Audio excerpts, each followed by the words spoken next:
What's up? What's up? Welcome into DMW Sports. Happy to be back with you guys for another episode of our NFL season preview series. And here we are talking about the 2025 Seattle Seahawks. We're undergoing some changes, especially at the quarterback position, going to a little bit of a new era.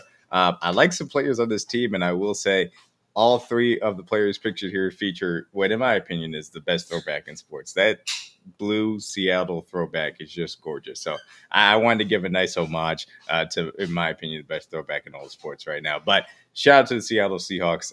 We're talking about where they're kind of going, what's the direction of the team, and I think that honestly, as far as the direction is concerned, it actually follows a lot what the head coach wants to implement, which obviously is Mike Macdonald. Mike Macdonald, yes, comes over from the Baltimore Ravens. Their defense coordinator had a great season with them. Takes over last year, has a solid year. I'd say expectation wise, ends up winning double digit games, which is pretty good for your first year, certainly with this roster. Was able to take them in a solid direction. They still obviously weren't able to actually make the playoffs. Even still, they make the big move of moving off of Geno Smith, bringing in Sam Darnold. And I would say the team direction is simply following the head coach. I think this team is skewing to being a little bit better on the defensive side of the ball. Obviously, they traded away DK Metcalf as well, brought in Cooper Kupp and MVS, and we'll talk about that as far as the offseason review. But they, in my opinion, they're ascending on the defensive end and maybe descending as far as the offensive end is concerned. So we'll talk about it a little bit more. As far as the grades are concerned, like I said, I thought that Mike was able to come in and do a solid enough job. The defense could have been a little bit better. They started to come on a little bit later on, which is to be expected as well. Give him about a C minus. Again, nothing really proven, but nothing too much to ding him for so far as we've started out as far as his tenure here in Seattle. Front office wise, I would say about bang on average. There are the ways in which they kind of confuse you with some of the picks that they take, but I think they've done a really good job investing on the defense side of the ball to match what Mike wants to do, certainly from that aspect, and also done a solid enough job of being able to draft guys into the system. The Jason pick looks really good. Obviously, Kenneth Walker, Zach Charbonnet, that proves to be a nice 1-2 combination. Still think there's upside to be had with these young tackles as well as they paid Charles Cross too. So we'll see how things end up progressing. But that's kind of where I would land as far as my grades for both of them. So let's go ahead and get right into the offseason review. So let's go ahead and get into the offseason review. And again, like I had talked about right at the top, big headliner, Geno Smith traded to the Raiders for a third-round pick. Obviously, we'll talk about the additions as far as Sam Darnold coming over. But Geno Smith was a good quarterback, I'll say, for this team over the last few years, and thought that they mitigated a lot of the offensive line issues because of what he was able to do. Yes, he was still prone to some of those mistakes on a consistent basis, but I think that he was a little bit underappreciated throughout the National Football League, what Geno was able to do, and he certainly represents NFL film traders' favorite quarterback from that aspect. Tyler Lockett, DK Metcalf. Tyler Lockett, a mainstay, obviously, of the Seattle Seahawks franchise, moves on to the Tennessee Titans. DK Metcalf gets traded to the Pittsburgh Steelers for more draft compensation as well. Understandable move as they weren't ready to commit that much money to him. They chose to go a little bit of a cheaper route as far as the wide receiver situation is concerned. And JSN now is in position to go ahead and step up to try and be that true number one wide receiver that he showed at times that he could be last year as well when DK was out of the lineup. Also moved on from Noah Fant. It was a little bit of a surprise cut at the beginning of camp, but given the ways that they've kind of invested the tight end position and maybe they're ready to move on from, kind of makes sense. Stone Forsythe move on from the offensive line room. Jamon Jones and Roy Robinson Harris both move on from the defensive side of the ball. As far as the additions, like I talked about, Sam Darnold coming over for a good-sized deal, to say the least. Brings some of those issues that we'll get into and some, obviously, the good arm talent that we certainly saw from him in Minnesota coming off of what was statistically an incredibly impressive year and an unfortunate end to the year as far as Sam Darnold and that playoff loss to the Rams. Cooper Kupp, like I had mentioned, comes over from those Rams to be able to try and complement what JSN can bring to the table. Feels a little redundant for what we saw of JSN, but I understand it. DeMarcus Lawrence, kind of the headliner on defense to try and add a little bit of pass rush juice to this defensive line that does make sense for what they currently have in the room. Marquez Valdez-Scantling trying to add that deep ball element as well to this wide receiver core. And we'll talk about how they improved that as well. And then as far as the draft, I thought this was a pretty responsible draft. Went early with Gray Zabel. Not somebody that I would put necessarily at the same level as a guy like Grant Barton for the Buccaneers that was taken maybe I think it was 2 years ago technically, and came in and was immediately a really good interior offensive lineman. I think Gray's able can be good. And I think that he still has, a bright future as far as that's concerned, but I would not necessarily put him on that level. Still a fine draft pick. Nick Emmanwori out of South Carolina, absolute freak show at the safety position. He has a lot of athleticism. You expect that he's kind of in the Cam Chancellor role. I shouldn't say role, but I say mold as far as the guy that you want a little bit closer to the line of scrimmage, being able to fly around, hit guys, cause a lot of havoc in the middle of the field. And look, the athleticism is absolutely clear. It's just about how much those instincts can catch up at that safety position. Elijah Royal, like I talked about, they moved on from Noah Fant, now being the primary tight end as far as this offense is concerned. You understand where they're going. AJ Barner is still going to factor in as far as that room is concerned. But Elijah Royal is an incredibly talented guy out of Miami. Does have athleticism, does has the ability to run routes. We'll see how much he gets used as far as this offense is concerned as they kind of mold around Sam Darnold. Jalen Milroe, very interesting pick to talk about. Obviously, a height, weight, speed guy at quarterback. Has a cannon of an arm. Doesn't always know where the ball is going, of course. It certainly has accuracy issues, but is somebody that is going to be very interesting to see where his development pathway goes as far as at the National Football League level, and if he ends up getting any time as far as this season is concerned. Torrey Horton out of Colorado State, already making a lot of waves in camp and well-deserved in my personal opinion. He was one of my sleepers wide receiver prospects in this draft, and I'm not surprised the fact that he's pushing to be the true wide receiver 3 on this offense. And even though Jake Bobo is fun, MVS has had his moments in the past, I do think that he is worthwhile to be the real compliment long-term for Jackson Smith and Jigba, and I think it makes sense that he's already pushing for it as well. I think he's got some nice chops. Outside, inside versatility, more so outside, and nothing like an elite athlete, but does have the ability to make tough catches on a consistent basis as well. It's nice. Damian Martinez adds to the running back room as some nice depth behind Charbonnet and Walker as the 1-2 punch. So without all that being said, let's go ahead and take it. Sam Darnold being swapped out here for Geno Smith as the quarterback of your Seattle Seahawks. So let's begin by talking about Sam Darnold, the latest quarterback to receive a quarterback reclamation project stimulus. Shout out to Kevin O'Connell up there in Minnesota and those great weapons as well. His ability to come in, have a 4,000-plus yard, 35 touchdown season with only 12 interceptions, showing off that arm talent, understanding what to do in the offense to be able to make those throws on a consistent basis to guys like Jettis and Addison and Hockenson when he ended up coming back as well with Aaron Jones coming out of the backfield, was impressive. And I think it's important to understand what you're getting in Sam Darnold. Again, really good arm talent. Again, the arm talent that ultimately got him drafted highly for the Jets coming out of that draft class. Well-deserved as well. Being able to have those defined reads, especially off of play action, is a big piece of it so that you're not putting him in positions in which he feels like he's under duress. And that's really a massive piece of it. Keeping him clean, keeping him not pressured, is going to be the major key of this. And unfortunately for the Seattle Seahawks, they have had issues as far as keeping their quarterbacks from feeling that pressure. I think Geno Smith has been able to navigate what has been an astronomical level of pressure at times from the Seattle Seahawks offensive line. If they put Sam Darnold under that same pressure, I'm going to be concerned. He is my 23rd ranked quarterback as far as the quarterback tiers are concerned. I have issues with the fact that Sam Darnold got the contract he did, and they end up shipping out Geno Smith as well. But again, you'll see throughout the tape, he has the ability to make some impressive throws to all areas of the field because of his arm talent. It's just about how are you going to be able to keep him clean and keep him from being under duress, because that is when you get the Rams type of a game in which that defensive line was getting after him, causing him to be a little bit shaky as far as his decision making, ultimately led to a lot of turnovers in the Vikings, 14-win season going up in smoke at home. So that is going to be the major key. Can you keep him clean? And can you keep him upright and allow him to feel comfortable in the pocket to be able to deliver strikes to Jason, Elijah Arroyo, Cooper Kupp, and MVS, and Torrey Horton as well. So we'll see how things progress for Sam Darnold. He's, like I said, ranked 23rd. I don't think it'll look as good in Seattle as it looked in Minnesota from that standpoint, because of the fact that I think there's just a worse environment, especially along the offensive line as well. We'll see how things end up turning out. And I will say this. You might end up seeing Jalen Milroe as we go throughout it. But first, let's go ahead and get to the rest of the roster and take a look at the surroundings around Sam Darnold. So let's talk about that offensive side of the ball. Certainly undergoing a lot of changes as far as that's concerned. Chief among them starting out with the quarterback position. They did end up adding Drew Lock to that quarterback room in addition to Jalen Milroe and Sam Darnold. So we'll end up seeing Lock as the primary backup there. As long as he survives cutdown day, we'll see if they end up keeping three, but I expect they will. They probably won't want to throw Jalen Milroe out there in an emergency situation for sure. So he'll probably be inactive on game days until they feel comfortable with him being the primary backup. So looking along the offensive line, again, an offensive line that has, in my opinion, given up a lot of consistent not play action, but passing pressure, especially on true dropbacks as far as that is concerned. I still think the offensive linemen, the offensive tackles specifically, have some upside. Abram Lucas is still a question mark, but Charles Cross, I think, has found his footing as a good tackle in the National Football League as well, which is nice to see. Obviously, drafted Gray's able to try and add some security as far as the interior offensive line. Can you get Anthony Bradford and Olu to be able to be secure at the center and right guard spots is going to be a major question mark.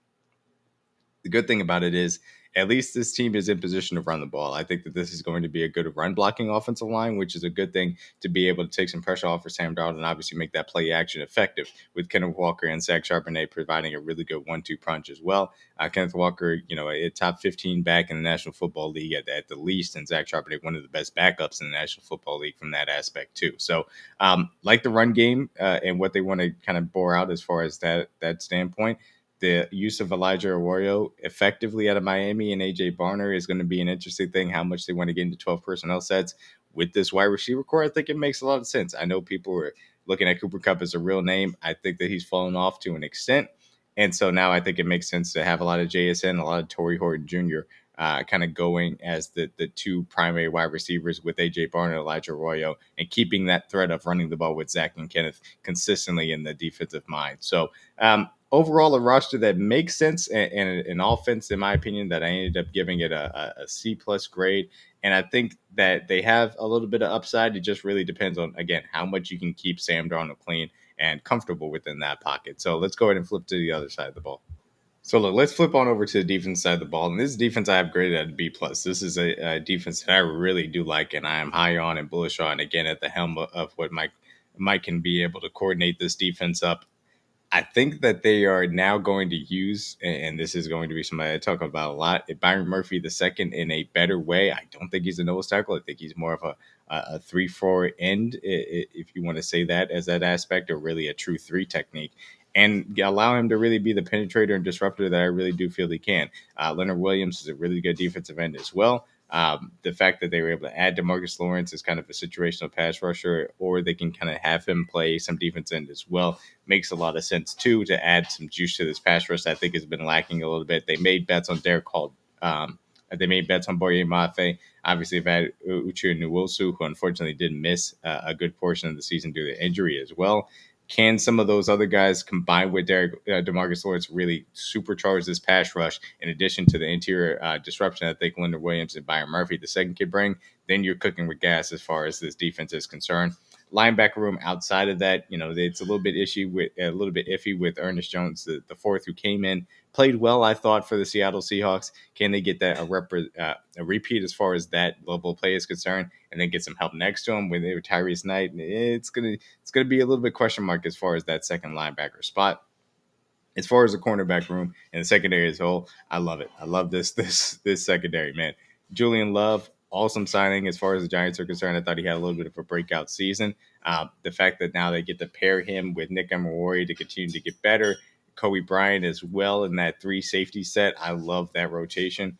Cornerback room specifically with Reek Woolen and Devin Witherspoon, who I think is a really nice young 1-2 combo. Like it is a scary combo to see both of those guys. Rick Woolen, a lot of height, weight, speed, and physicality on the outside. Devin Witherspoon, a lot of versatility on the back end to obviously play in the nickel versus the run and versus the pass as well, to play with slot wide receivers. Obviously, cornerback spot, Josh Jobe seems to be slotting in there.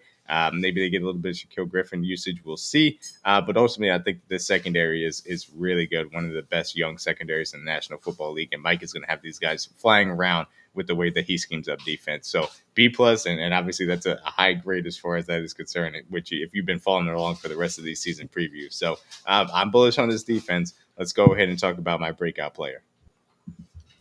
I hinted at it previously. It is going to be Byron Murphy II as my breakout player for the Seattle Seahawks. This is a guy that I love coming out of the draft, and I think you saw the flashes of his consistency and being able to be a disruptor from the interior as well when he was allowed to do that, really doing that gap shooting ability because his quickness at his size is so impressive. We saw some of this in preseason as well, and specifically versus the Chiefs preseason game.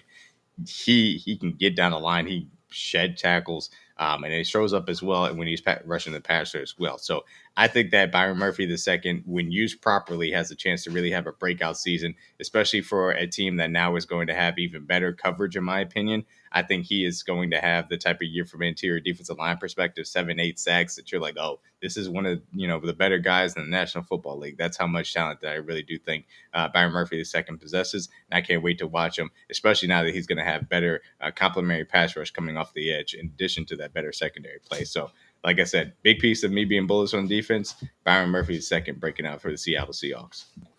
And look, it's no surprise that the thing that's got me excited about the Seattle Seahawks in 2025 is, in fact, this defense. I think that this secondary is going to be flying around, and you're going to see some Julian Love, some Byron Murphy. I mean, not Byron Murphy, some Julian Love, some Tariq Woolen, some Devin Witherspoon interceptions here on this highlight reel. But this secondary, in my opinion, is versatile. It's physical, especially with Nick Emmanwori getting added to it. It's athletic as all heck.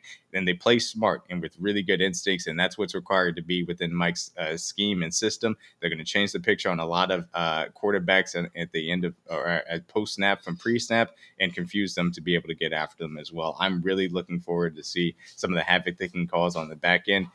I'm excited to see what the Seattle Seahawks defense could bring to the table, especially now. Again, like I said, I think you're going to have an improved pass rush. DeMarcus Lawrence helping to supercharge it with the young guys of Hall, Nwosu, hopefully healthy, and then and Boye Mafe as well. Just jumped out of my head for a second there, and then of course the development of a breakout player, Byron Murphy II, alongside Leonard Williams on the inside. I'm very excited to see what the Seattle Seahawks defense has to brings to the table, because I think it's going to be a fun unit to watch the entirety of the year, both from a schematic creative standpoint because of what Mike brings to the table, and just the pure athletes of causing chaos on all, really, in the front and the back, even though the second level is a little iffy as far as understrength is concerned. But that front and that secondary is going to be fun to watch for sure for the Seahawks, and it's got me excited. And look, it's no surprise here that my major concern does lie within the quarterback position. And I unfortunately have it pictured here, of course, Sam Darnold getting sacked here by the Los Angeles Rams during last year's playoff loss. And it's really the biggest thing for me. If you can keep him upright and clean, then Sam Darnold could be a really good quarterback and produce well for your offense. If you don't do that, then you're going to be in trouble. And a big piece of this also is the fact that there's going to be a downgrade in weapons. Look, as much as JSN did break out last year, as much as Torrey Horton is a fun name and Elijah Arroyo is a fun name, and obviously the running backs are a good combination, you're still talking about going from Justin Jefferson, Aaron Jones, TJ Hawkinson, and Jordan Addison to what the Seattle Seahawks have. And that's not to say that they're bad. It's just that it's a step down from that standpoint. So Sam Darnold, can he deal with pressure effectively, is going to be a massive piece of this, because if that offensive line is not keeping him clean, then everything is going to end up falling apart, and you're going to get a disaster aspect from Sam Darnold that's not going to be helpful for you guys to win games. That being said, if you can use that play action, run the ball, then that is something that can mitigate this concern significantly as well. So my hot take is, of course, that Week Woolen and Devin Witherspoon and Julian Love and all these guys in the secondary, this will end up being a top 5 secondary in the National Football League by the time we get to the end of the season. I think that Mike is going to continue to have these guys flying around. Like I talked about, the ability to change the picture on a consistent basis as well is going to provide a lot of scheme versatility for all of these players, and the ability to take the ball away as well. Pass rush gets a little bit better. I think they'll be put in a position to succeed. I'm super excited, like I've said multiple times, to watch the secondary play. And so that is my hot take. I do have a little bit of a mini take, I'll get to in a little bit as far as bowl prediction is concerned. But let's go ahead and go to the prediction segment. All right, so let's go ahead and wrap it up right here with Seattle Seahawks. I feel bad for predicting this record again. Like I talked about with the Colts, there is potential to be better again, because I think this defense can be really good, and that if they hit that upside of being one of the better units in the National Football League, and then they're able to keep Sam Darnold clean, there's a lot more potential for this team to be right back in the wild card mix as far as that's concerned. But the variance of the year, I would not say I'm in favor of in the aspect of what the Seattle Seahawks are going to be able to do. And it feels like a shame, because I really do think that there's going to be real growth on this defense, especially from what Mike is doing from the head coaching aspect. offense taking a step back from where it was is going to be the big question mark. So as far as my bold prediction is concerned, if this bold prediction is probably the most unlikely that I've made to this point as far as the teams that we've covered. I do. I feel conflicted in being able to say this, but my bold prediction is that Sam Darnold ends up getting benched at some point in this year. And it'll make sense in the second when I give you the record. But I think at some point they're going to get to the back half of the season. Sam Darnold's not going to necessarily be playing well. They're going to say, hey, he's a little bit banged up or whatever. We're just going to shut him down. Let's give Jalen Milroe a shot and just see what he's got and get him some snaps because I think he needs them if he's going to improve. And continue just to see, what's the upside for Jalen Milroe in the back part of the season. And this may only be 2 or 3 games, to end the season when the Seahawks are out of the playoff picture. But I do think that it's a possibility, and again, bold prediction, that it could happen that Sam Darnold gets shut down and Jalen Milroe gets some starts to the end of the year. I won't say that he gets hurt. I don't want to ever predict injuries, but I think that it's more of a, hey, we're being cautious with him. We're just going to let Jalen Milroe play out the string. So we'll see. As far as the record prediction, I do think they go 6-11. I think it's a tough division that they end up in. I think the Cardinals will be improved. Obviously, as you guys haven't seen them yet. I think the Niners will be a good team, and I think the Rams are also going to be a good team, provided Matthew Stafford is healthy with his back as well. I think there are a lot of other solid teams in the NFC that they're going to have to contend with, especially in the NFC North and the NFC East for that matter, too. So it's not going to be easy on the Seattle Seahawks this year, which is a shame because, again, I love the throwback uniforms. I think the defense has a lot of upside. I like Jason, too. So a little bit of tough sledding to predict here, but, again, upside and potential for a better season than certainly I'm predicting. That being said, appreciate you guys for coming by to the Seattle Seahawks 2025 NFL season preview. Please like the video, subscribe to the channel, Sports DMW on Instagram, DMW Sports at TikTok, Twitter, and here on the channel as well. Please do continue to check out. We'll have other shorts and, of course, other season previews coming up soon. Appreciate you guys.